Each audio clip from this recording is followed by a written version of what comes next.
Programa Contra o Tempo desta segunda-feira, dia 13 de fevereiro de 2023. Estamos firmes e fortes, direto aqui dos estúdios da IES TV para todo o Brasil. Eu sou Rodrigo de Freitas e a partir de agora vamos trazer os principais desafios da política, claro, trazendo os nossos debatedores para que sejam de fato concisos e objetivos relacionados aos temas políticos e, olha, vou dizer para você, os temas de hoje não devem nada para os outros dias, hein? Se não estão polêmicos, estão até mais quanto de antes, tá? Então, ó, só para você poder já se acostumar, nós iniciamos hoje o canal direto do YouTube do Contra o Tempo, tá? Então, aquele canal que você comumente pode continuar acompanhando da IES TV, mas em razões diversas pelos quais a gente não tem como explicar, agora nós temos o canal direto do programa Contra o Tempo. No início ainda a gente está sofrendo um pouquinho, porque teve que fazer uma alteração nele. Então você procura lá. Já eu vou transmitir para a linha de transmissão, eu vou colocar nas redes sociais qual é o que você pode já se inscrever, já dá o like, dá o joinha, se inscreve, curte, compartilha. Mas já se inscrevendo, acione o sininho, porque automaticamente quando nós iniciarmos aqui o ao vivo, você pode nos acompanhar independente se vai transmitir ou não, TV Câmara, você vai ter agora o canal exclusivo do YouTube, tá? Do canal Contra o Tempo. Então já aproveita e se inscreve. Por enquanto tá como Contra o Tempo 736, né? É que eu mudei para IES TV hoje, então o YouTube tem aquele tempinho de adaptação. Se você tiver com eventual dúvida, já vou colocar em todas as redes sociais. Se você tiver com eventual dúvida, você digita lá Contra o Tempo 736, que acho que se já não fez a conversão para Contra o Tempo IES TV, você vai poder nos acompanhar para e passo aqui, tá bom? Ó, já tá aí. Arroba, só tira um arroba aí. É muita arroba. Contra o Tempo, isso, obrigado. Contra o Tempo IES TV. Só estou aguardando eles fazerem a migração do nome para que a gente possa, você já começar a curtir e ficar conosco aqui no canal do YouTube. Também, para e passo, nós estamos transmitindo pelo canal do Facebook, tá? Então você também já se inscreve lá na página oficial do Facebook, é IES TV Digital, e você também pode nos acompanhar a todo momento pela internet, tá bom? Meu querido Vitor Sansi, nessa segunda-feira, 13 de fevereiro, já na semana do Carnaval, nós vamos trazer o quê? E dentre os assuntos de hoje, nós vamos falar de Carnaval. Mas nós vamos falar do Carnaval do Bem. E aí eu convido a vocês a debaterem conosco através do nosso WhatsApp. Agradeço já antecipadamente pelo número de mensagens que estão congestionando os computadores da IES TV por toda a audiência que vocês estão trazendo ao programa. Muito, muito, muito obrigado. E aqui, lembre-se, é você que opina e, além de tudo, decide a contenda, tá? 1399670-6286, já eu vou abrir os temas junto com as enquetes e você faz rasgar o verbo, porque aqui é a casa não só do povo, né? Deveria ser... Oi? Ah, é uma boa, né? Antes de apresentar, então, os nossos... Muito bem lembrado. Antes de apresentar os nossos debatedores, deixa eu fazer uma perguntinha para você manter o foco político, para ainda mais que você não dorme à noite, ainda com a atual situação política, nós temos a solução. Melatonina Morpheus, o suplemento sublingual com 5 miligramas de melatonina, que melhora a qualidade do sono, evita a insônia e o despertar precoce. Roda o produto aí para o pessoal conhecer, meu querido Vitor Sansi. Você tem problemas com insônia? Noites mal dormidas? Isso incomoda muito. Nós temos a solução para você. Melatonina Morpheus. A melatonina Morpheus induz ao sono de maneira rápida e eficaz, fazendo do seu sono uma terapia de relaxamento, reparando todos os danos causados pela falta de sono. Morpheus também ajuda em horas de viagem, reduzindo o efeito de jet lag ao final de trajetos longos. Não perca essa oportunidade incrível de ter o seu sono de volta. Morpheus Melatonina. Faça agora mesmo seu pedido no WhatsApp 13 99687 0101. Melatonina Morpheus. Tenha noites tranquilas de sono.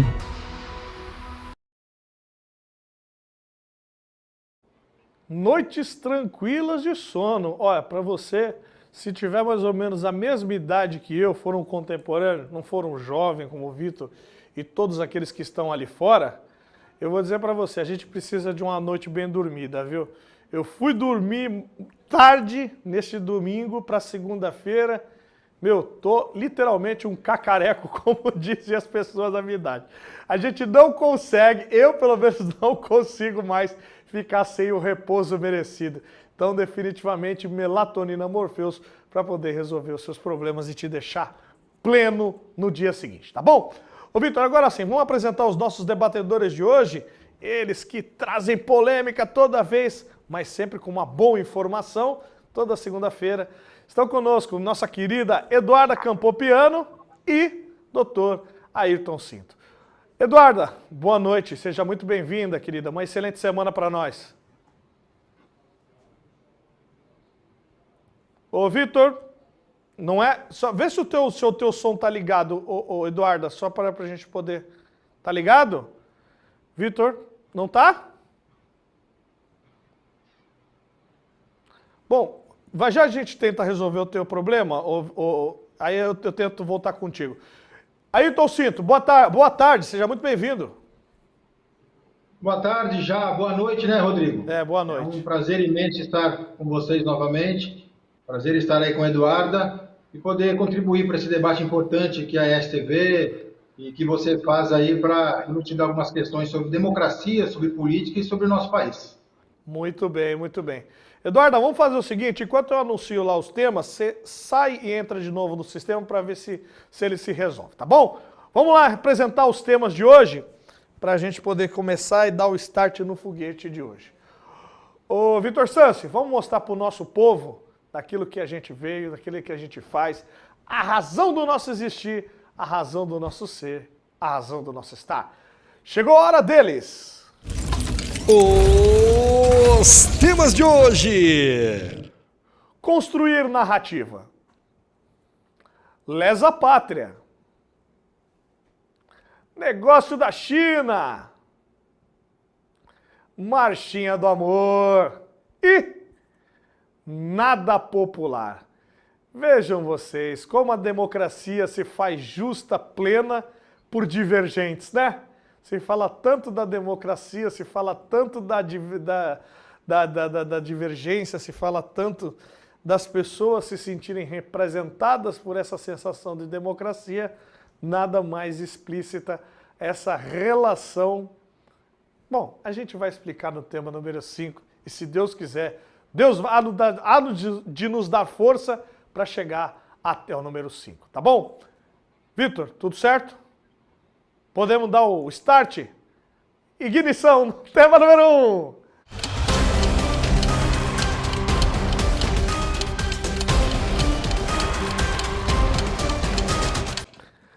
Muito bem. Eu nunca acerto.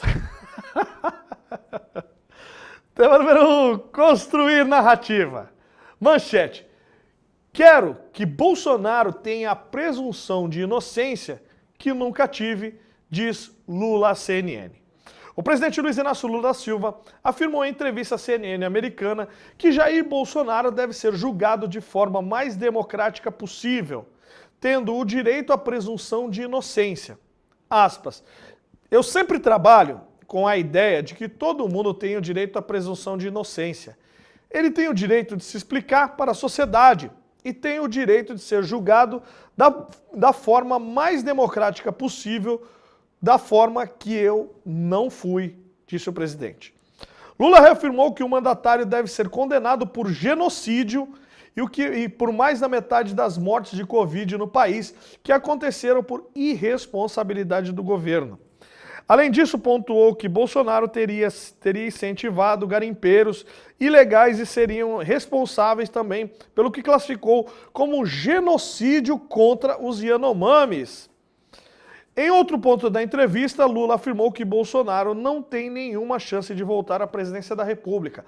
Agora vai depender da nossa capacidade de construir a narrativa correta do que ele representou para o Brasil, porque essa extrema-direita está no mundo inteiro. O ex-presidente Jair Bolsonaro foi ovacionado em um evento na Flórida na despedida de sua estadia nos Estados Unidos nesse final de semana. Ele passou 40 dias no país e desde que encerrou seu mandato da virada até agora. Agora ele retorna ao Brasil. Aspas, a minha missão não acabou. Não interessa o que venha acontecer comigo. A nossa geração faz parte da história do Brasil, um país roubado e desrespeitado. A minha missão não acabou, tá certo. Tivemos um tropeço no final do ano passado, mas o Brasil não vai acabar disso. No momento, não temos uma liderança da direita nacional.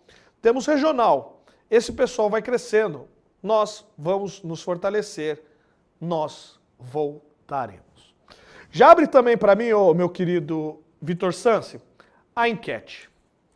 Na sua opinião, o ex-presidente Jair Bolsonaro... Não é essa não. Não é essa não.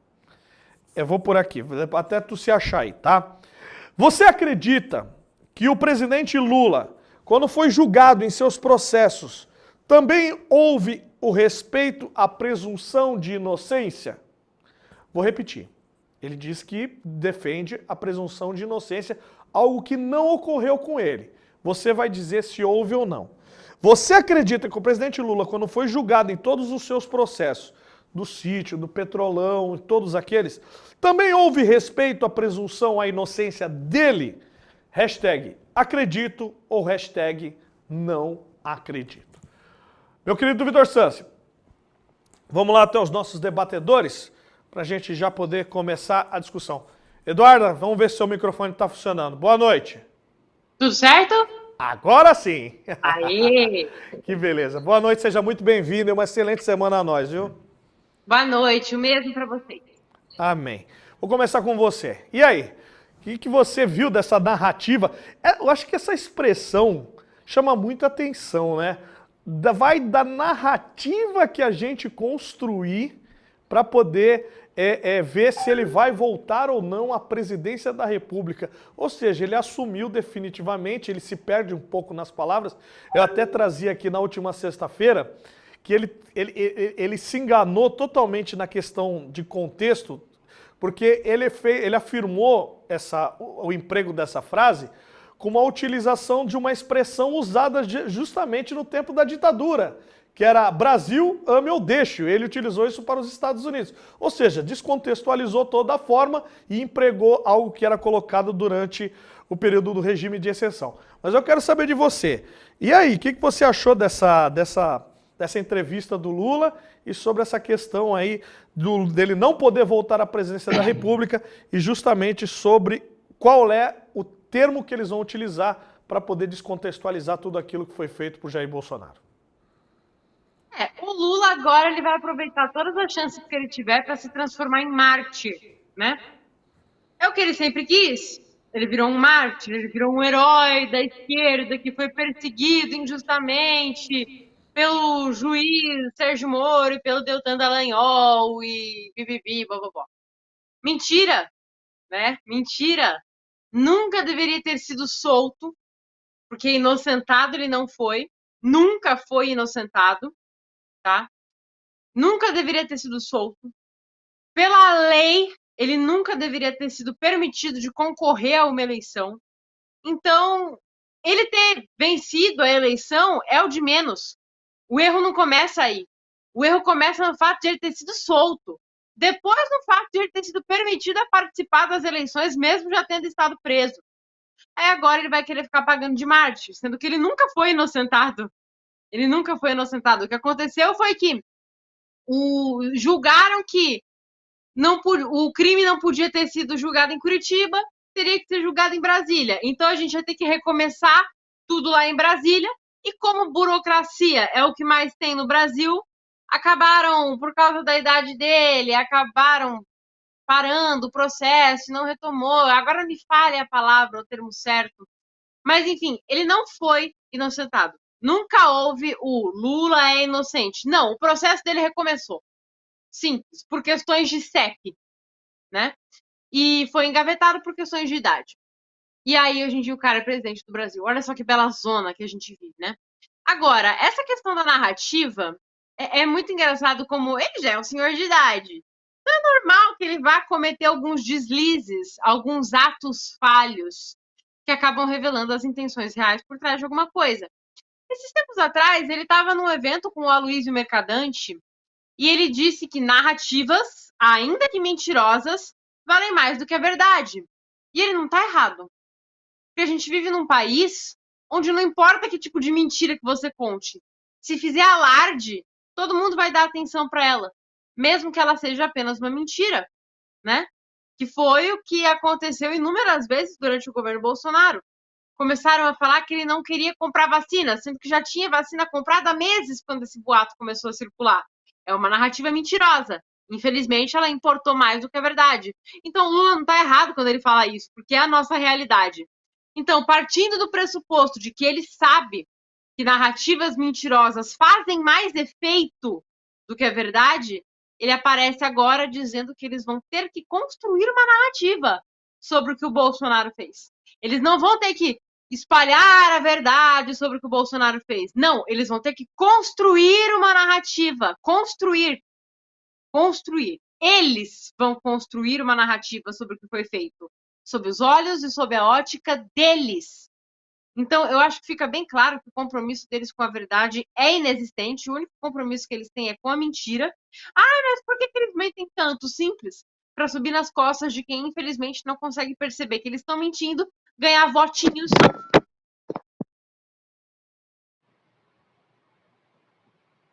Isso da Eduarda, para você poder, de fato, lá se apresentar para filmar ela, acho que deveria ser assim, né? O combinado não sai caro. Não tem problema. Vamos lá até por resolver. Ô, Ayrton Cinto, eu queria saber de você, com relação à questão aí da narrativa, que é trazido pela... Fecha no Ayrton, filho. Fecha no Ayrton, para não deixar a coitada da Eduarda exposta, vai. Ô, doutor, não seria aqui uma denunciação caluniosa nesse momento, quando ele afirma que o presidente Bolsonaro deveria ser condenado pelos crimes de genocídio com relação à questão da Covid-19 e também com relação aos Yanomamis? E outro, queria saber de você se também ele houve a presunção de inocência nos processos, devido processo legal pelos quais eles foram julgados. E agora? Sim. Rodrigo, é muito importante a gente frisar que a presunção de inocência, no caso do presidente, foi absolutamente do ex-presidente e agora atual presidente, Luiz Inácio Lula da Silva, ela foi absolutamente observada durante todo o processo dele. Tanto que ele só foi levado à prisão após decisão em segunda instância, em que pese os indícios ainda sejam fortíssimos, né, para comprovar a prática dos delitos que ele praticou, porque é bom que fique claro, como bem disse a Eduarda, isso também já foi ventilado aos quatro cantos desse país, mas a população brasileira, ou parte dela, ou boa parte dela, infelizmente, ainda se fia, né, ainda confia em opinião, não em informação. Há uma diferença básica absurda entre uma opinião e uma informação. A opinião pode ser verdadeira, a opinião pode ser falsa, assim como a informação. Mas a gente tem que prestar atenção nesse discurso da esquerda e do atual presidente quando fala em narrativa. Então ele está querendo passar para a população a sua opinião como se fosse uma informação. Voltando à questão da observância da presunção de inocência, ele teve sim. Os fatos que ele praticou, eu repito, não foram... ele não foi absolvido da prática desses atos. Ele permaneceu solto com a possibilidade de produzir todas as provas, angariar provas técnicas, documentais, testemunhais, inclusive com o poder político, obviamente, o poder financeiro detrás de Lula, do PT e da esquerda, que a gente sabe que não é pequeno. É possível de produzir algum tipo de temor em alguma testemunha e, portanto, ele solto ele certamente causou esse temor e, mesmo assim, não foi preso até a sua condenação em segunda instância. Então, tecnicamente, é mais uma retórica, é mais uma narrativa mentirosa, o que não é novidade, da esquerda, do PT, dos seus puxadinhos, e exclusivamente e especialmente do Luiz Inácio Lula da Silva. Ele teve tudo observado do processo legal, sim. Foi uma tramóia processual, foi uma jogada processual que, infelizmente, tanto o procurador da República, o senhor Dallagnol, tanto quanto o juiz federal, hoje senador, o senhor Moro, não perceberam que eles estavam sendo utilizados, empurrados nessa marcha processual até chegar numa nulidade não dos atos e não das provas. O que levou à anulação do processo contra esse cidadão, o Lula, foi a eventual parcialidade comprovada, entre aspas, pelas conversas privadas entre a acusação e o órgão julgador, Dallagnol e Moro. Foram infantis, foram pueris, permitindo que isso viesse à tona, e isso causou a nulidade do processo, não das provas e nem dos atos. Lula não foi absolvido.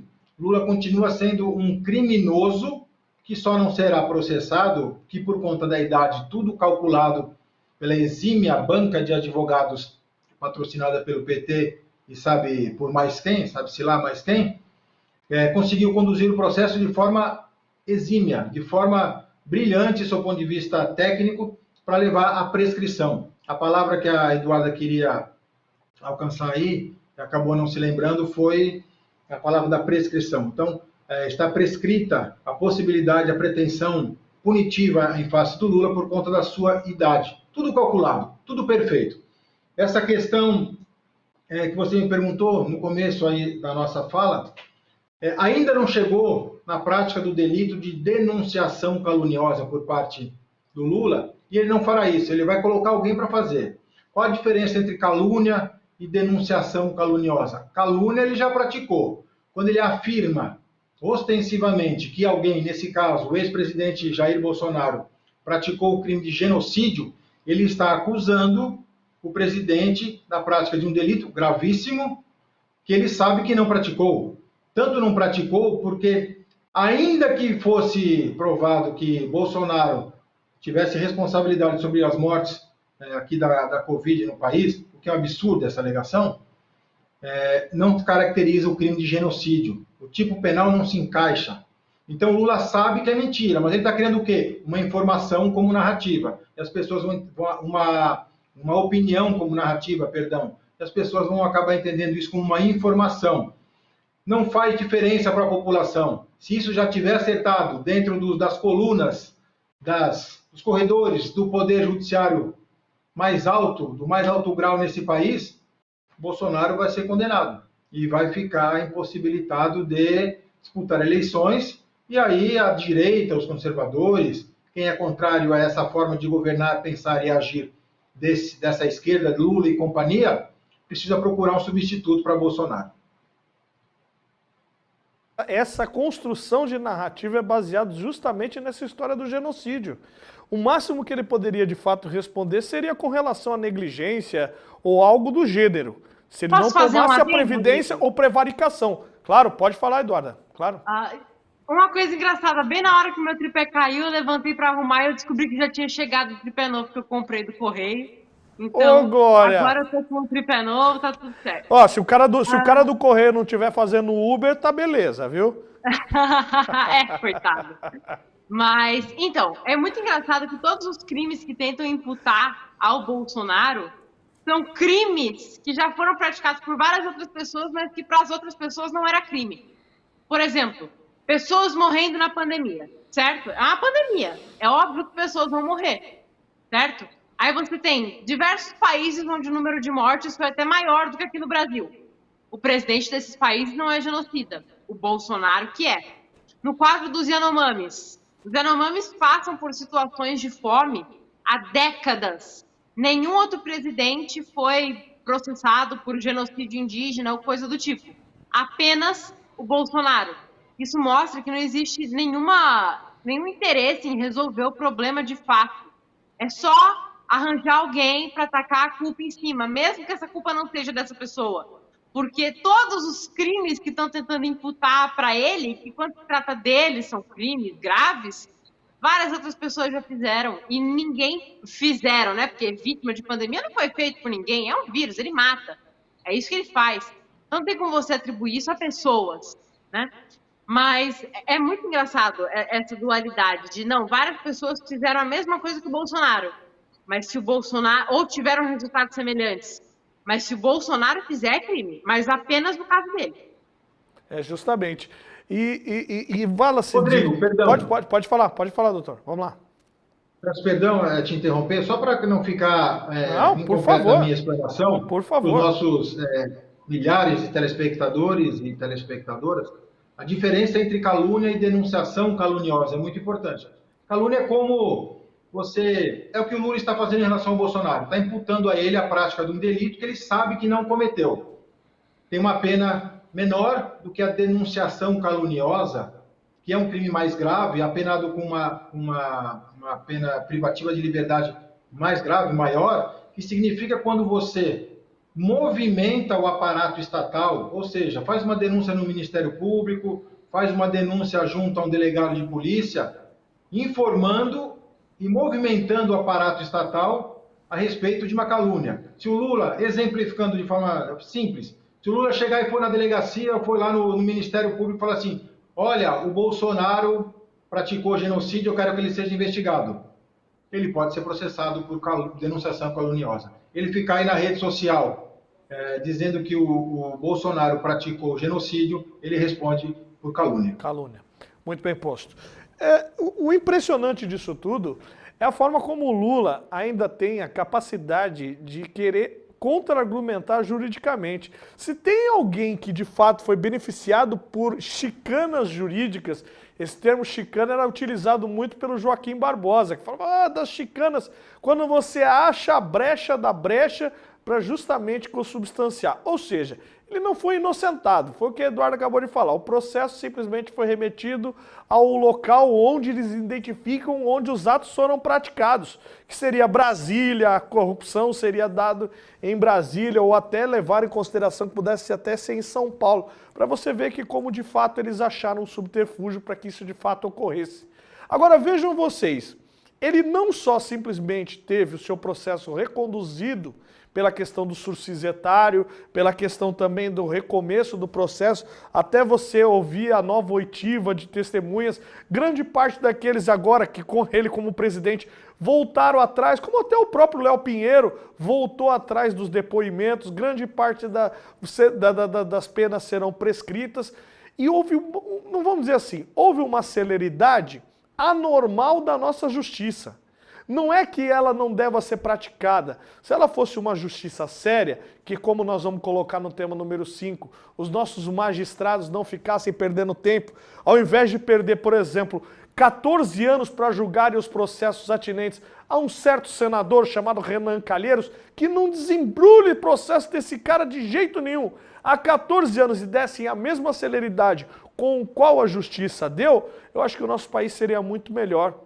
Entendeu? Para você poder justificar para as pessoas que o Lula não viajava para os Estados Unidos se não tivesse o passaporte diplomático, porque ele, tanto quanto a Dilma, podiam responder por graves crimes causados aqui dentro do Brasil. Agora, quando você imputa essa questão de genocídio, será que esse tipo de performance também não pode ser encaixado nas fake news? Ou deveria ser colocado no inquérito das fake news para investigação? Porque a imputação do crime de genocídio é de forma dolosa, que não é uma aula de direito, tá, gente? Mas o que é doloso? É você ter a intenção de cometer aquele crime. É você extinguir uma raça. A exemplo do que fez Hitler. Intencionalmente. Agora, quando você, de fato, simplesmente faz ouvidos mocos, esse é mais do meu tempo, do Ayrton, quando você, de fato, não quer enxergar e a justiça não atinge ele de forma alguma, será que alguém tem mais presunção de inocência e mais leniência da justiça fora que esse cidadão chamado Luiz Inácio Lula da Silva? Um homem que conseguiu vencer até que o seu processo fosse... Ele foi retirado da cadeia, não só depois retirado, ele foi recolocado na posição de uma pessoa que não tem nenhuma condenação e pudesse concorrer ao maior cargo da República Federativa do Brasil, em condições de vitória. Vejam vocês que grande parte dos prefeitos, governadores, e vou falar de administradores pelo Brasil, que sofrem com as mazelas das leis, e não que estejam não corretas, mas asfixiam muitas vezes o poder executivo. E um simples cometimento de uma lei mal interpretada pode redundar na condenação de um prefeito, ou de um governador, ou de quem quer que seja à frente, ou até de um presidente de Câmara, por um processo muito, mas muito menos lesivo do que foi o processo do Petrolão. Então, e fica inabilitado para concorrer nas próximas eleições. Será que alguém pode reclamar da justiça como Luiz Inácio Lula da Silva? Será que alguém pode, além de imputar crime, falar em presunção de inocência como ele não teve? Eu acho que era bom o Supremo Tribunal Federal responder. Ah, não vai, né? A gente sabe que não vai e a coisa vai como antes no quartel de Abrantes. Mais alguma coisa você posta para vocês? Podemos ouvir o povo? Então, bora lá. Vamos ouvir o povo em casa aí e saber o resultado da enquete. Já vai computando a enquete aí, tá? Você vai respondendo. Finalzinho, hein? Você acredita que o presidente Lula, quando foi julgado em todos os seus processos, mensalão, petrolão, também houve o respeito à presunção de inocência? Ou seja, ele pode ter sido considerado inocente como foi em alguns processos? Você responde aí no 13 99670 6286. O Nelmo José diz assim: eu acredito que todos são inocentes até que se prove ao contrário. Mas aqui no Brasil todos são culpados até que se prove ao contrário. É justamente por isso o termo que o doutor Ayrton Cinto estava explicando com relação à calúnia, ao crime de calúnia, tá bom? Paulo e Cidinha, bom, o Lula é ladrão, canalha, pilantra, safado, corrupto, mau caráter e ponto final. Só? Tem mais nada não? Valeu, obrigado, querido casal. O Valdir Melo diz assim: boa noite, os argumentos da moça são muito sem noção.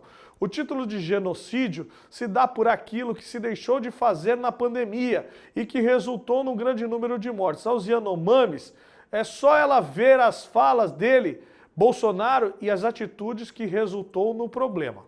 Vamos rememorar, Valdir. Primeiro, não há crime de genocídio, ele é como dolo. Para isso, você é uma extinção. Isso é prevaricação que você está falando. Se ele deixa de tomar atitude como presidente da República, mas ele não age dolosamente com a intenção de que as pessoas morram, queiram morrer com o vírus, ele está agindo com prevaricação, não genocídio. Genocídio é um crime muito grave, inclusive até respondido em crimes internacionais por guerra e coisas do gênero. Não tem nada a ver com relação ao genocídio. Genocídio é uma força de expressão muito forte utilizada nesse termo aí, tá? Com relação aos Yanomamis, as atitudes que resultaram os problemas, isso aí, há quantos anos há garimpo em terras Yanomamis? Se você falar para mim que existem de 4 anos para cá, nós precisamos falar a verdade. Nós precisamos conversar sobre a verdade. Isso aí é um relato, inclusive, de uma pessoa lá de Roraima, que entrou em contato conosco, que é morador da área, Valdir, e falou sobre o problema que persiste há 30 anos. E o relato mais importante que você possa achar hoje é do Aldo Rebelo. Pega a entrevista do Aldo Rebelo, se você não tiver, depois eu vou te disponibilizar a entrevista do Aldo Rebelo, e o Aldo Rebelo fala dos problemas relacionados desde quando ele era ministro. Volta lá, deixa lá. Desde quando ele era ministro da Defesa no governo Dilma Rousseff, que o problema lá persistia. Tá bom, Valdir? É um contraponto que eu estou colocando para você, mas ouvi aqui e li a sua posição, tá bom? Obrigado, Valdir, obrigado pela participação. Sérgio, uma retórica unilateral. Se o Lula errou, pode esperar o Bolsonaro errar também? Errou também. Sim, como diria o ex-presidente, dependendo de qual é o ponto, que eu não sei se você está colocando, se é com relação à Covid, ele tem que ser julgado. E também todos com relação à presunção de inocência. Só que tem que se apresentar o processo. por enquanto só está no campo da tergiversação, para utilizar uma expressão da própria Dilma Rousseff, da tergiversação. A palavra narrativa empregada pelo Lula na entrevista colabora com a visão do genocídio. Só isso. Tá bom, Sérgio? Mas obrigado pela sua posição. O GTI e uma tricolor. Não quero saber de tricolor essa noite, hein? Quem foi que deixou passar informação do São Paulino aí, hein? Brincadeira, todos podem participar. O Santos perdeu de novo, meu. Caramba, 3-1. Eu vi o Carlos já tirando sarro, o Carlos e a Rosa. Já vi mais gente, foi até a Célia também tirando sarro do Santos. Oh, meu Deus. Rueda, presidente do Santos, eu não aguento mais ser motivo de sarro, viu, cara? Pelo amor de Deus. Ou você resolve ou você sai daí, cara. Vamos lá. Hashtag acredito. Boa noite. Programa e convidado Eduarda, parabéns pelo programa do Lado da Verdade. É o nosso dever, meu querido tricolor. Obrigado. Você acredita que o presidente Lula, quando foi julgado em todos os seus processos, também houve o respeito à presunção de inocência? Hashtag acredito ou hashtag não acredito. Acredito 81,8%, não acredito 18,2%, ou seja, a grande maioria achando que foi guardados os devidos processos legais. Ele respondeu da mesma forma do rito. É claro que você pode se depreender sobre a questão se houve celeridade no processo. É claro, o interesse era de um ex-presidente. É claro que também nós torcemos para que a justiça caminhe da mesma forma fácil. O que é anormal é a justiça ser lenta, né? Com tão número de pessoas que tem para trabalhar se não tem tempo para contratar, porque dado o número do salário de juízes, magistrados, de desembargadores, coitado é do quem faz o despacho para o juiz lá na ponta do cartório, que não recebe tanto quanto os juízes ganham, mas daria para dar celeridade nos processos, tá bom? Ô, meu querido Vitor Sansi, bora lá? Tema número 2.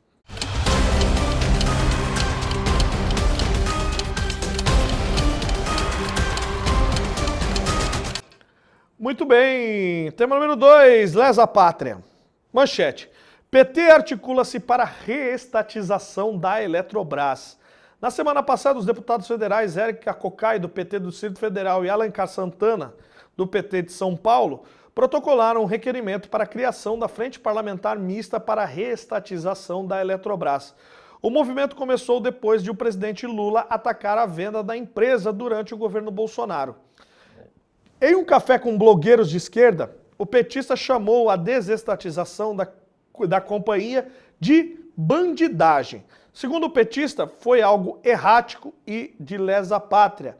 Ele defendeu a revisão do contrato de participação do executivo nas ações da empresa para que haja mais representantes da União no conselho diretor. Aspas, possivelmente o advogado-geral da União vai à justiça para que a gente possa rever esse contrato leonino contra o governo, anunciou. Lula considerou irracional e maquiavélico o fato de o governo ter apenas 40% das ações, mas só pode participar na direção da empresa como se estivesse com 10%. Não podemos aceitar, disse o presidente da República. Agora você responde aí na sua casa. Na sua visão, todas as estatais do governo devem continuar sob o domínio do governo ou privatizá-las? Hashtag governo ou hashtag privatizar. Você define em casa qual é o melhor modelo para as estatais brasileiras, tá bom? Vamos lá conversar com os nossos debatedores. Ô, doutor Ayrton Cinto, eu queria saber de você, os nossos problemas das nossas estatais, eu acho que grande parte dessa é natural, né? Que o governo tenha uma menor participação depois de vender para a entidade privada. Eu acho que até para poder sinalizar com menos cargos ao Centrão ou coisas do gênero. E aí, você acha que de fato houve algo errático, lesa pátria nesse contrato de venda da Eletrobras, que era uma grande porcaria? E se você, na sua visão, você reestatizaria? Jamais.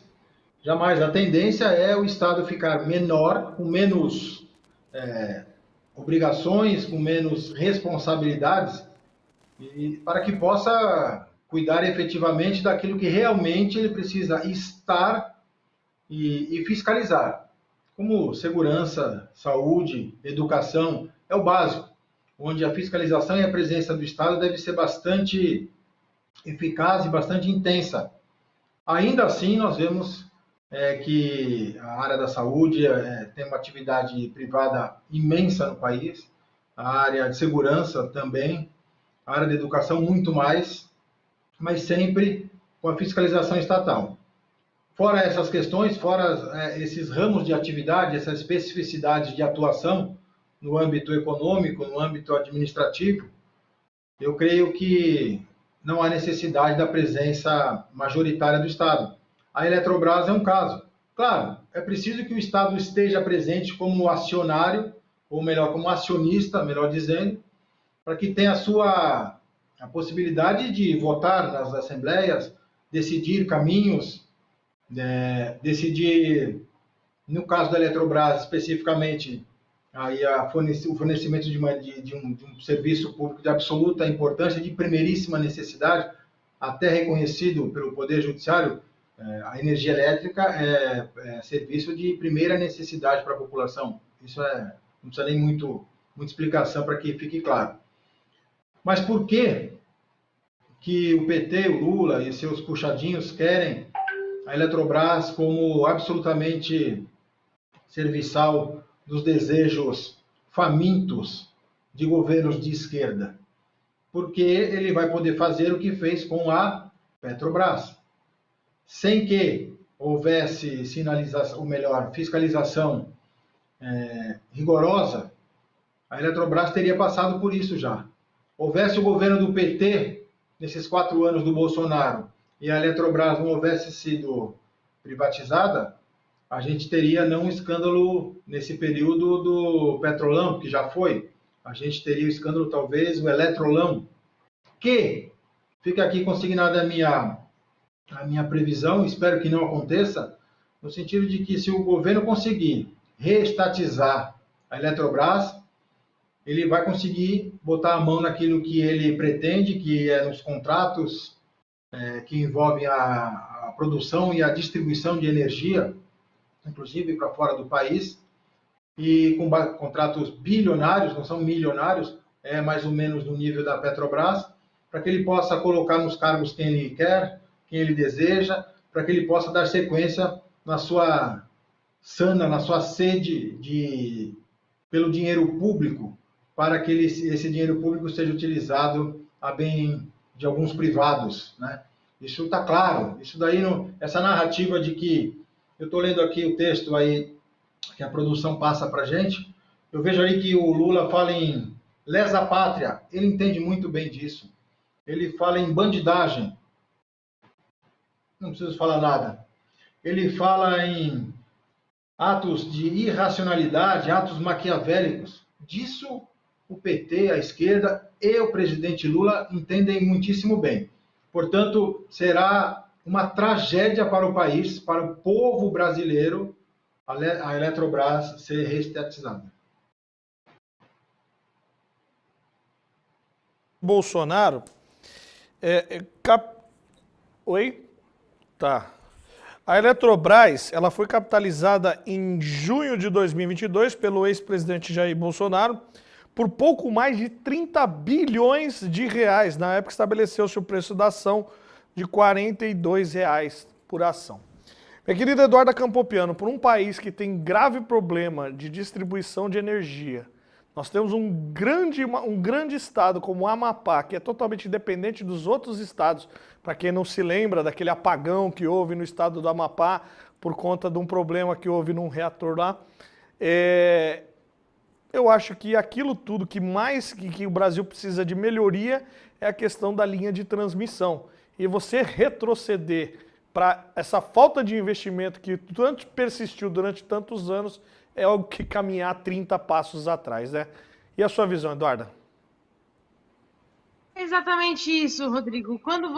Porque é muito óbvio esperar que o Lula vai querer reestatizar tudo que o Bolsonaro, durante o seu governo, conseguiu privatizar às duras penas. É óbvio. Esquerda busca Estado grande, porque Estado grande dá poder para a esquerda. Então é exatamente isso que eles buscam. Agora, você vê, ele fala como se a Eletrobras ser privatizada tivesse trazido malefícios ou prejuízos para o Brasil. De forma alguma. Na verdade, muito pelo contrário, trouxe benefícios e lucros para o país, né?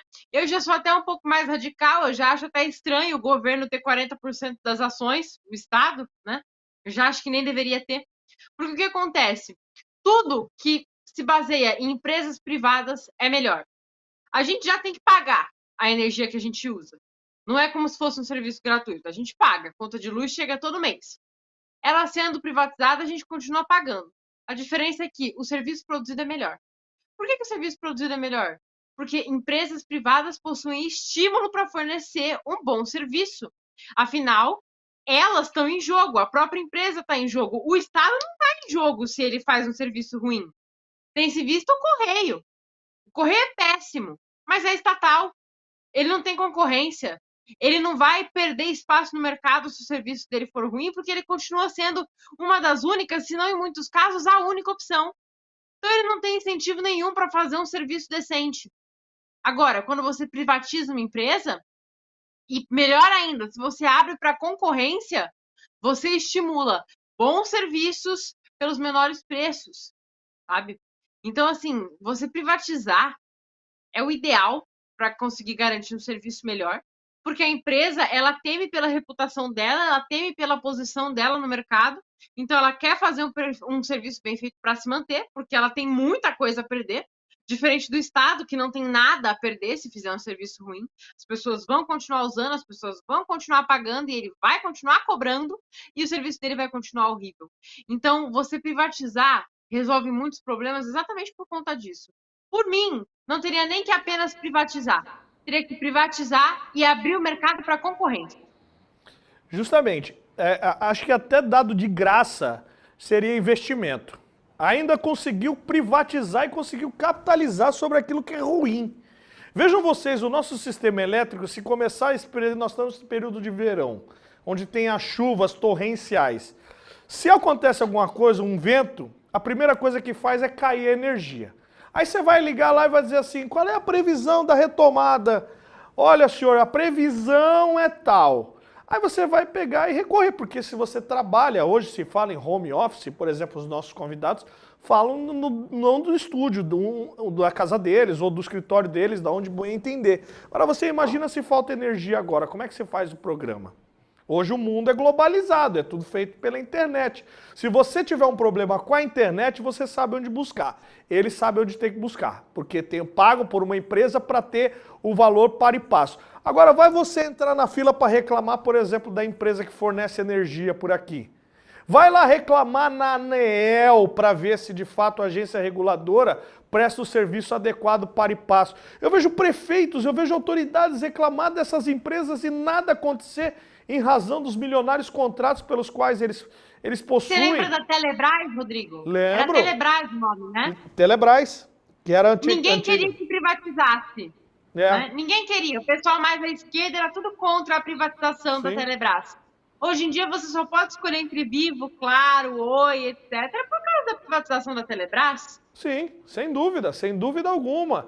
Então, você... Aliás, não foi o Lula que privatizou a Telebrás? Não foi no governo dele? Se não me engano? Não, foi do Fernando Henrique. Fernando Henrique Cardoso. Foi durante a gestão Fernando Henrique Cardoso. Inclusive o PT era contra. Eu lembro muito bem do tempo quando o Fernando Henrique foi fazer a ligação, a primeira ligação de celular, foi, se eu não me engano, até o presidente na época da Telerge, se eu não me engano, era o Eduardo Cunha. Olha, se for buscar aí, vocês vão achar que o Eduardo Cunha era o presidente da Telerge na época. Mas, de alguma forma, se você andar pelas ruas brasileiras, eu acho que algo que contribui necessariamente, não é só isso, mas para a questão de segurança pública, é a iluminação pública. Nós pagamos o custeio de iluminação pública às prefeituras. Anda aí pelas ruas. Vejam vocês a porcaria que é o sistema de iluminação pública nosso. Vejam se vocês se sentem seguros para andar nas ruas adjacentes. Os prefeitos só acham os melhores lugares para eles iluminarem. Lugar onde dá voto, onde alguém vem, um vereador faz uma requisição, ou numa avenida de grande circulação. Dentro dos bairros, nós temos aquelas lâmpadas ainda amarelas, aquela de vapor de sódio ainda, vapor de mercúrio, nem sei qual é o termo agora. Uma porcaria, mas todo mês chega na conta lá o custeio de iluminação pública que está previsto na Constituição. Ainda mais se a gente deixa isso na mão somente dos governos. O que vai acontecer? Fica ruim, né? Fica ruim. Então vamos andar para frente. Vamos parar de olhar no retrovisor, Lula. Começa a andar para frente, começa a ter as tuas conquistas, os teus ganhos, para que de fato o Brasil saia dessa letargia. Porque definitivamente ficar olhando para trás para buscar armário, esqueleto no armário, fica complicado. E quem fica olhando para o passado não tem vista, não olha para o para-brisa, só olha para o retrovisor. Mais alguma coisa para a gente colocar? O Lula é tão mentiroso, né? Tão vadio nas suas colocações, tentando enganar o povo. Pena que consegue enganar boa parte do povo brasileiro. A Eletrobras, eu estava consultando aqui, enquanto eu te ouvi, eu consultei aqui a internet. Ela quase foi quebrada, quase faliu no governo Lula. Sim. Nesses 4 anos do governo Bolsonaro, ela foi soerguida a uma condição de empresa tão eficaz que houve a intenção, houve a procura pela iniciativa privada de adquirir ações da empresa. Sim. E agora que ela está absolutamente organizada, com as suas contas em dia, vamos dizer assim, ele quer pegar de volta para jogar ela para baixo de novo. Fica aí porque tem uma coisa... mais uma indignação em relação à artimanha, né, desse PT e desse Lula. Pode falar, Eduarda. É fácil assim, né? É fácil. Quer ver? Põe na tela aí a foto do tema número 2, por favor, para a gente poder identificar. Vocês vão ver que são 2 pessoas que estão segurando um cartaz dizendo assim: restatização da Eletrobras já, em frente ao Centro Cultural Banco do Brasil, provavelmente foi naquele período da transição de governo. Coletivo Nacional dos Eletriciários. Sabe o que é isso aí, meu povo? Pode voltar lá. Sabe o que é isso, Ayrton? Você conhece bem. Fundo de Previdência. Nacional eu não posso falar antes das 10 horas da noite, que eu acho, que eu ia falar, que é Coletivo Não, mas Nacional. Sabe que esses caras gostam? Fundo de Previdência. Conhece essa palavra? Fundo de Previdência. Esse Coletivo Nacional é um nome disfarçado, bonito, que essa esquerda inventou, tal de coletivo, para sindicato, para movimento sindical, para movimento social disfarçado de movimento ideológico de esquerda. Provavelmente esses 2 cidadãos que estão aí segurando a faixa, após haverem recebido o seu digno sanduíche de mortadela e seu suco de laranja, que eu gosto dos 2, estão esperando acabar com a privatização, voltar aos braços do Estado, a Eletrobras, para certamente ganhar algum cargo, se filiar ao sindicato, não ter que ir trabalhar, ficar fazendo manifestação na rua, mas receber o salário pago pelo contribuinte brasileiro. A conta é essa, a equação é essa. Uma boa sacada, viu? Até porque eles apresentaram agora o novo planejamento para poder devolver agora funcionários públicos emprestados aos sindicatos. Vejam vocês, que absurdo. Olha para onde nós estamos olhando. E só para complementar a questão que eu foi muito feliz que o Ayrton falou, os Correios também era uma empresa estatal que não dava lucro, nunca deu lucro. Quando deu, sabe o que aconteceu, Eduarda? Quando deu, nunca deu. Os carteiros, os funcionários do Correio nunca receberam nada. Era só prejuízo, porque quem dirigiam eram políticos que indicavam cargos e pouco estavam se lixando para a competência da empresa. A primeira vez que eles receberam as participações, que é aquele fundo que você recebe de participação, a famosa PLR, que é a participação dos lucros da empresa, eles não sabiam o que fazer com o dinheiro, porque eles nunca receberam.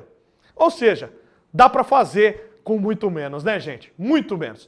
Vamos lá, conversar com o nosso povo em casa, para a gente poder saber qual é a opinião de todos em casa. Vai mandando mensagem, gente. Vai mandando mensagem que aqui a sua voz, aqui pelo menos é lida, tá bom? Boa noite, Rodrigo. Governo Lula e o PT e seus tentáculos querem as estatais para cabide de emprego. Valeu, Vicente. É uma vertente. Rosita Ruiva, nossas estatais devem ser privatizadas, menos poder ao governo e disputa entre empresas e o preço dos produtos baixam. Rosita Ruiva de Caraguatatuba, parabéns, muito bem colocado. Nelmo José, hashtag privatizar. O governo tem que ser leve, cuidar apenas dos interesses públicos e ser acionista das grandes estatais. Tem que privatizar tudo. Eu tô contigo, meu querido Nelmo.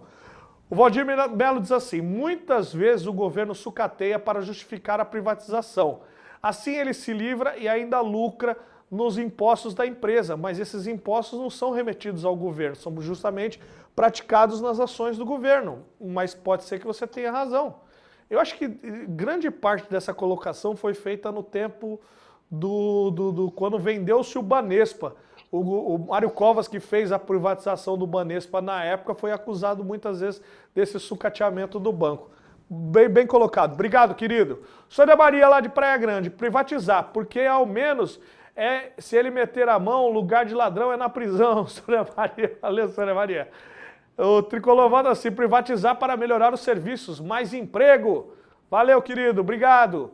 A Célia diz assim, privatizar, esses esquerdistas não têm a menor noção de direito, falam tantas insanidades, sinto vergonha alheia só de ver essas colocações. Célia de Praia Grande, Caiçara, faz parte, Célia, faz parte. A discussão é assim que a gente tem que se pôr, né? Camilo, privatizar, pois é uma prática inteligente. Privatizar é uma prática inteligente. Valeu, registrado. Metalúrgica São Jorge, se eu não me engano. Hashtag governo, boa noite. Aqui é Metalúrgico São Roque.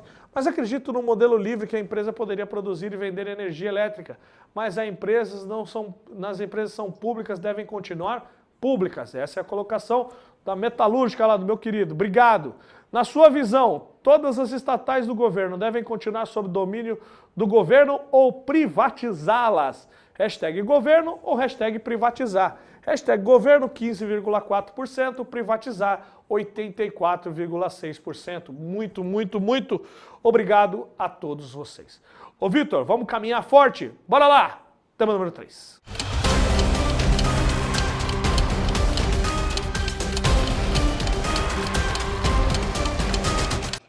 Muito bem, tema número 3, negócio da China. Manchete, salário de 300 mil para Dilma no banco do BRICS. O presidente Lula quer mandar Dilma Rousseff para a China. O ex-presidente, antigamente se utilizava essa outra expressão, né? Mandar para a China quando queria se livrar. Hoje não, hoje é prêmio. A ex-presidente foi indicada pelo atual governo para assumir o novo Banco de Desenvolvimento, conhecido como Banco do BRICS. O grupo de países que reúne Brasil, Rússia, Índia, China, África do Sul. A sede da instituição fica em Xangai. No posto de presidente da instituição, Dilma sofreu impeachment em 2016 por pedaladas fiscais, mais de 3,6 milhões de reais por ano.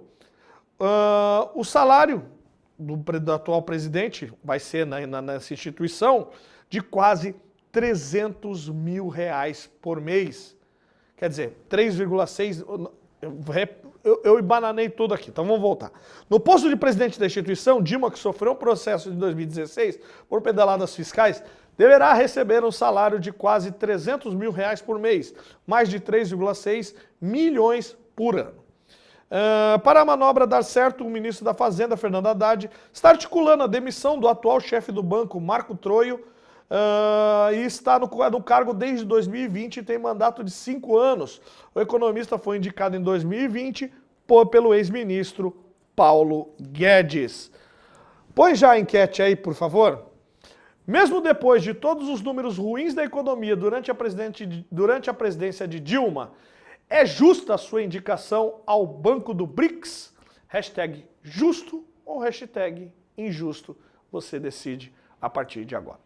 Vamos lá conversar com os nossos debatedores. Antigamente, viu, Eduardo, quando a gente falava assim, eu quero te ver na China, mandar esse cara para a China, era querer se livrar.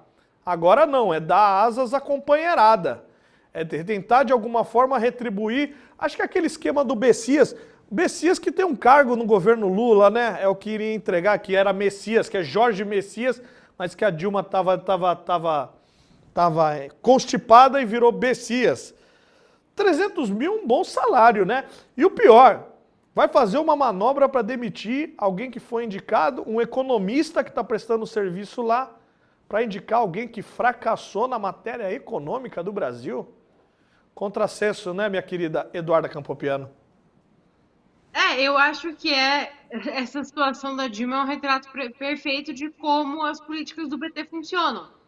Você tem um economista indicado por outro economista que tem um mandato de 5 anos, ou seja, só deveria sair de lá em 2025, ocupando o cargo. E aí o que eles fazem? Não, a gente quer colocar alguém que esteja do nosso lado lá. Então a gente vai dar um jeito de demitir um cara injustamente, porque já está bem claro que eles só querem demitir o cara para pôr a Dilma no lugar dele, e não porque ele não foi competente. Então eles vão demitir o cara, que era para ficar lá 5 anos, vão demitir ele depois de 3 anos, para botar a Dilma no lugar. A Dilma, que é daquelas que diz que não, mas como assim tá na nuvem? Eu não entendi ainda essa história de estar na nuvem. Ou, não, porque atrás da figura da criança tem a figura do cachorro. Ou também quando ela disse que nem quem ganhar, nem quem perder, vai nem ganhar, nem perder, vai todo mundo perder.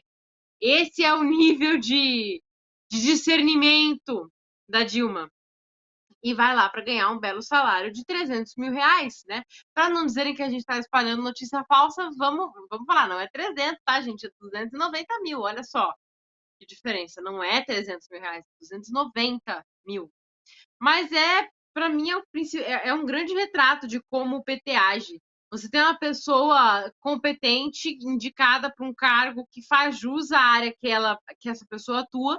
Você vai lá, você mexe uns pauzinhos para tirar aquela pessoa para colocar alguém que vai te favorecer no lugar. Porque só o fato da Dilma ter sido impeachmentada por pedaladas fiscais, na minha concepção, já faz com que ela tivesse que ter sido totalmente extirpada da vida pública. Mas lá está ela pegando o seu jatinho, indo para a China, com o seu vestidinho vermelho, ganhar 300 mil reais por mês. E a gente continua aqui, e você continua sem ter o reajuste do seu salário mínimo, e o preço da picanha continua subindo. Agora, eu só quero saber se os esquerdistas eleitores do Lula vão criticar esse tipo de acúmulo de capital, ou se acúmulo de capital por parte da Dilma tá certo. Ô, doutor Ayrton Cinto, se fosse valer o que estava na Constituição, naquele julgamento organizado pelo Senado e presidido pelo Ricardo Lewandowski, se fosse valer pela Constituição, ela estaria 8 anos inabilitada para qualquer cargo. Se for uma chicana que eles fizeram ali um grande acordão para tirar ela do poder e ela pudesse recuperar tão logo o seu exercício de qualquer cargo público. Se ela tivesse valendo, ela só poderia voltar a exercer cargo público em 2025. Se fosse valer pela questão do impeachment, ela estaria ainda inabilitada para exercer qualquer cargo público. É um grande contrassenso, né, doutor?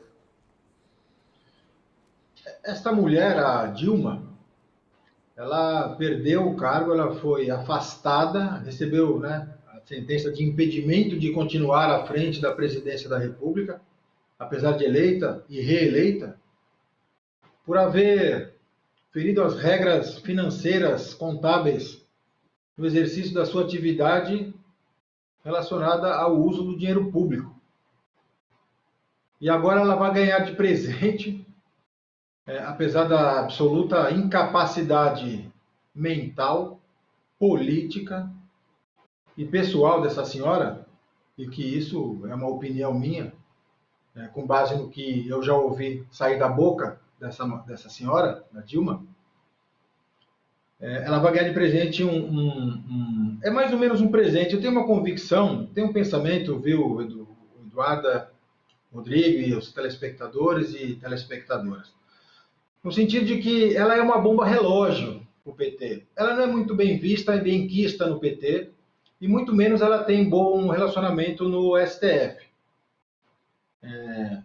O que aconteceu foi uma manobra gigantesca do PT, do Lula, capitaneado pelo Lula, a presidência do PT e sua diretoria, seu alto escalão, possibilitando que ela pudesse exercer um cargo, porque imaginemos nós, esta mulher, com o PT voltando ao poder, sem um cargo, sem uma coroa, sem um carguinho, sem um saláriozinho de 290 mil por mês, aqui na orelha deles, correndo o risco de abrir a boca e falar bobagem.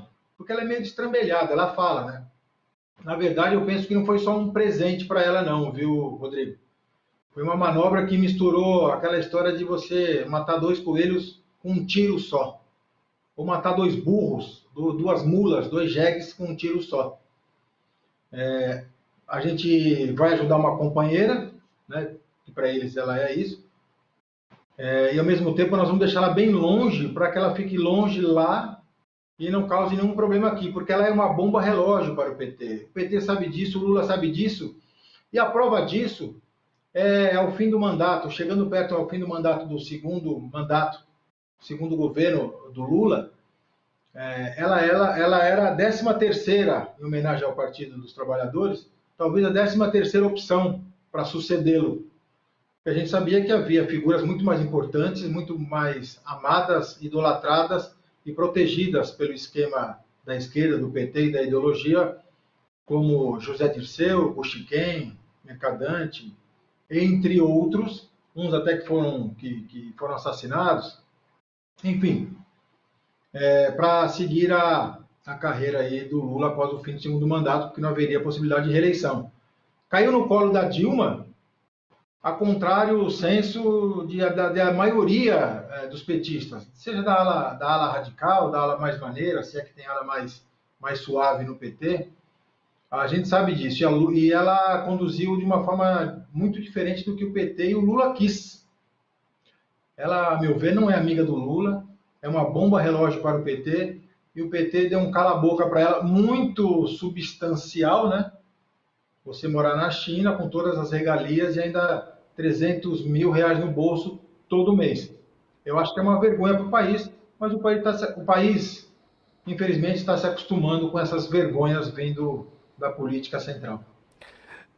Para quem não se lembra, a Dilma, o único negócio que ela geriu, que ela foi colocada no governo, sob o pretexto de ser a grande gerentona, né? A mulher que enfrentaria, de fato, a que não daria os cargos, e foi por isso que ela caiu, grande parte também da falta de sustentação dela de governo. Mas a única coisa que ela conseguiu administrar na vida dela foi uma loja de R$1 em Porto Alegre que acabou falindo. Imagina dar um banco na mão de uma pessoa. É brincadeira, né? Mais alguma coisa? Podemos ir? Então, bora lá. Vamos lá conversar com o povo em casa e já vamos apresentar o resultado da nossa enquete aí.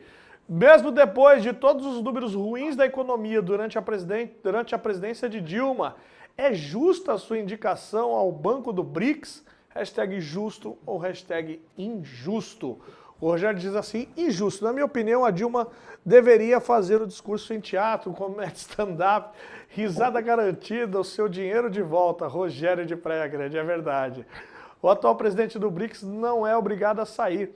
Ele está garantido na presidência até 2025. Acho que ele não pede demissão. Célia de Praia Grande. Tomara. Tomara, Célia. O Robson Lima diz assim, hashtag injusto. Será que os eleitores do atual presidente estão satisfeitos com isso?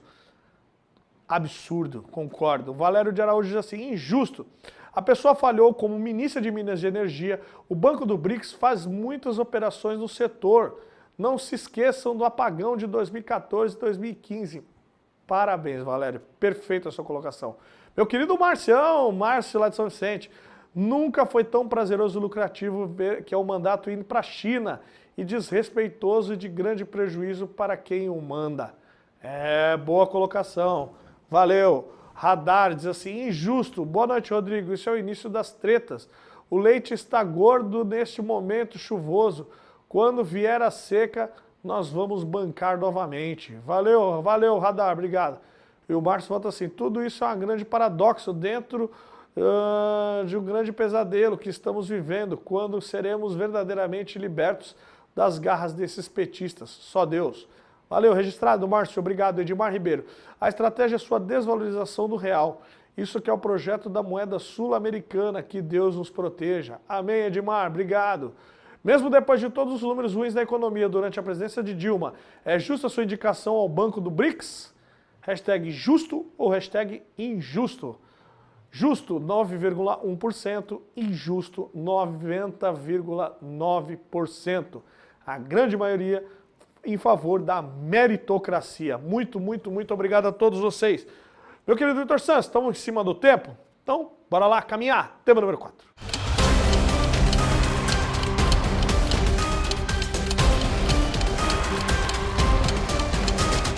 Bora lá, tema número 4, Marchinha do Amor. Manchete, cantor de frevo fala em acabar com fascistas e diz que foi fake a facada no cão. Durante o carnaval do Recife, no último sábado, dia 11, O músico José Demóstenes, da orquestra Malassombro, causou polêmica. Vestido com roupas vermelhas e pequenos chifres de demônio, o homem cantou, aspas, meu frevo é quem... Eu não vou falar a palavra, então você traduz. É quem ferra os fascistas. Todos cairão. Meu frevo ferra a família. Foi fake a facada no cão. Adiante, Demóstenes fala em ficção de facada e gozação de facada. Nas redes, internautas interpretaram o conteúdo da música como crítica velada ao ex-presidente Jair Bolsonaro, acusado pela esquerda de ser fascista e integrar milícias. Além disso, em 2018, durante a campanha eleitoral, o então candidato levou uma facada em Juiz de Fora e quase o matou. Até hoje, os petistas afirmam que o atentado foi protagonizado por Adélio Bispo, um ex-militante do PSOL, foi fake, segundo o PSOL, tá bom? Você responde a partir de agora. Na sua visão, há uma leniência por parte do judiciário com alas da esquerda que desejam a morte de Bolsonaro? Hashtag sim ou hashtag não. Em outros casos aí já teria o ministro Flávio Dino cobrando cadeia para quem de fato atacasse a memória ou o presidente. Ô, meu querido doutor Ayrton Cinto, e aí? O frevo é bom de se ouvir, mas esse aqui, a música é odiosa, totalmente dissonante daquilo que fala o carnaval. Mas isso aqui não é apologia a crime, não pode ser, de fato, classificado como um crime? Ou, normalmente, o STF também vai passar batido nessas questões, a justiça e quem quiser que se defenda?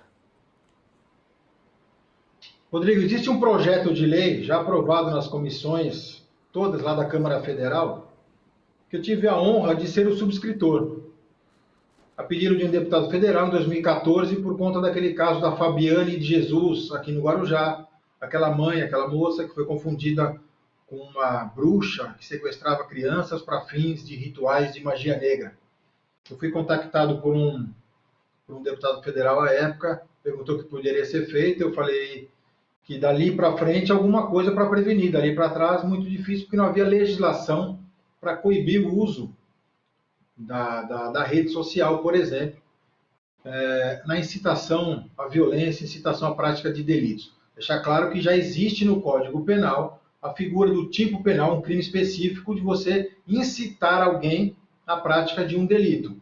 Mas a nossa intenção foi criar um tipo penal, um novo crime previsto no Código Penal, a incitação virtual. Provavelmente isso deve estar rodando milhares e milhares, talvez milhões de views, de compartilhamentos, a partir dessa estrutura que a esquerda monta, se apropriando de movimentos culturais como o frevo, por exemplo. Vamos pontuar em cima dessa questão específica.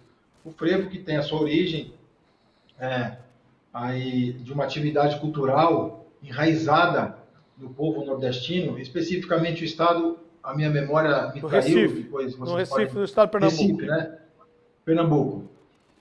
Pois bem, aí está a prova de por que eles reativaram a Lei Rouanet com a força e a vontade de distribuir dinheiro, para poder alimentar esses e essas pessoas que têm esses canais culturais, para poder voltar na retórica da construção de narrativas de opinião e não de informação. Agora, respondendo o que você me questionou, no meu ponto de vista, até porque eu tive que estudar bastante essa questão, até ter a honra, né, de poder elaborar um projeto de lei para incluir no Código Penal um novo tipo penal, projeto esse que já passou por todas as comissões, houve algumas alterações, a sua incidência e a sua gravidade foi diminuída coincidentemente por deputados federais da esquerda, nesse período todo. Agora aguarda a votação para depois ir ao Senado e talvez ter a promulgação pelo presidente da República, que muito provavelmente com esse presidente da República esta lei não vai ser promulgada. Inclusive, sob meu pedido, essa lei tem o nome de Lei Fabiane de Jesus, em homenagem, em memória a Fabiane de Jesus aqui do Guarujá.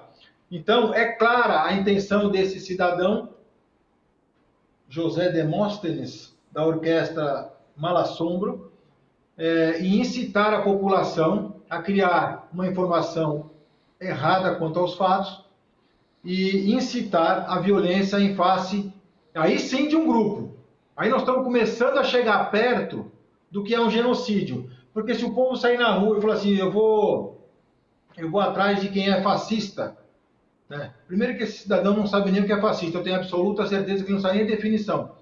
E confundir conservadores, pessoas que querem valores preservados da família, valores religiosos, valores sociais, morais preservados com fascistas, isso começar, por exemplo, um ataque a essas pessoas que assim se colocam e são taxadas, carimbadas erroneamente, maldosamente como fascistas, aí sim a gente volta no primeiro tema e a gente começa a ficar perto daquilo que poderia ser uma incitação ao genocídio. Eu lamento, mas eu também prevejo que nós estamos só com alguns dias de governo, isso vai piorar e muito. Eles vão utilizar muito esse canal social, esse canal cultural da população, principalmente envolvendo a baixa renda, a população de baixa renda, para poder criar essas narrativas, e a tendência é que o futuro seja muito pior do que a gente vê hoje. Perfeito. E aí, Eduarda? Um cara vestido de demônio ainda. Eu acho que a mensagem fica subentendida, né? O cara tá ali com os chifrinhos vermelhos na cabeça, chamando o Bolsonaro de fascista e dizendo que a facada foi falsa. Eu acho que fica subentendido, né? O que tá acontecendo ali. Agora, é muito legal ver que essa é a galera que chama a gente de negacionista, mas eles estão negando o atentado até hoje. Mesmo depois de laudos médicos, tanto da facada quanto dos problemas médicos que o Bolsonaro tem até hoje, vai continuar tendo em decorrência da facada. Tem laudo médico, tem tudo, sabe? E continuam negando o que aconteceu, porque para eles não entra na cabeça deles a ideia de que uma pessoa de esquerda, um homem que era filiado ao PSOL, pode fazer algo do tipo, porque eles estão tão aficionados na ideia de que a direita é uma coisa horrível, que gente doida existe em todos os lados, né? Gente doida, disposta a fazer loucuras por paixões políticas, existe de todos os lados. Mas eles estão tão aficionados com a ideia de que a direita é tudo de ruim que existe no mundo, que para eles é impossível conceber o fato de que um doido de esquerda quis matar o Bolsonaro guiado por uma paixão política. É inconcebível para eles. Então eles caem num estado de negação. E eles estão mantendo esse estado de negação até hoje. E eles vão manter para sempre, viu? Eles nunca vão assumir. O impressionante é que outro dia, a Folha de São Paulo, quem com ferro, com ferro será ferido, fez uma capa do Lula com um tiro mais ou menos no coração, que era o estilhaço do vidro no Palácio do Planalto. O PT fez um escândalo.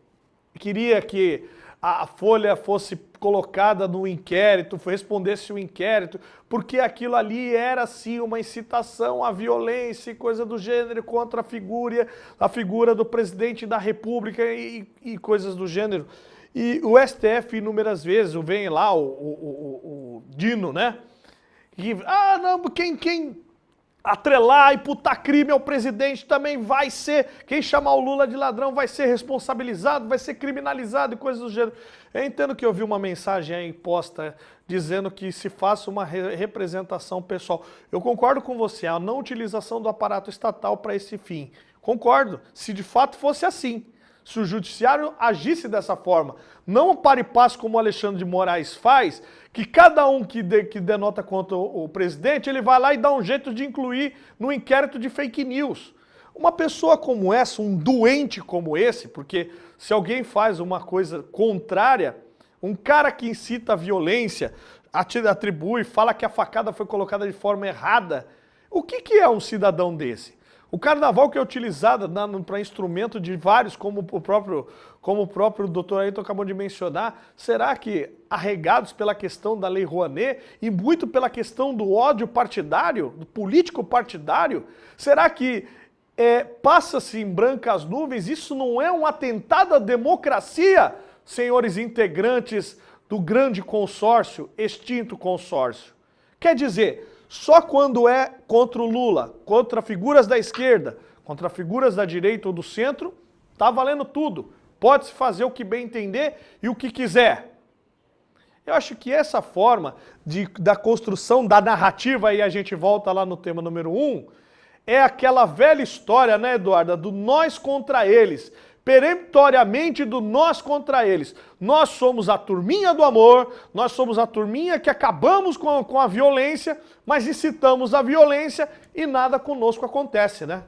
É porque eles incitam a violência contra quem pratica a violência. Então, vale. Na cabeça deles é assim. Tá certo. Bom, uma Óbvio coisa... que é totalmente desconexo da realidade, mas cabeça deles é assim. Pode falar, doutor. Eu quero só concluir e deixar uma frase aí para o povo pensar. A facada no Bolsonaro é tão fake news quanto o assassinato do Celso Daniel. Opa, aí foi.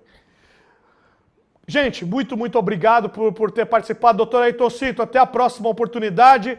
Eduardo Campopiano, até amanhã, tá bom? Obrigado a vocês. Vamos lá ver as mensagens finais e decidir essa contenda. O tema número 5 fica para o programa de amanhã, tá bom? O Antônio diz assim, agora deram para atacar a Duda no Facebook, que ela é a favor de golpe, que na Jovem Pan News só falava de golpe. Me poupem. Valeu, Antônio, obrigado. Wilson Rodrigues, infelizmente a esquerda deseja a morte, não só do Bolsonaro, e sim de todos que seguem juntos a turma do STF. Corrupção fica mais fácil no nosso país para ir pro buraco. Valeu, Wilson, registrado. O Júlio diz assim, através desse tipo de bobão, você conclui que do que é a ideologia da esquerda. Valeu, Júlio, obrigado. Edmar Ribeiro, estamos indo para um caminho sem volta, guardem minhas palavras, em breve teremos uma guerra civil, observa quem realmente está pregando o ódio. Quanto tempo, filho? 2.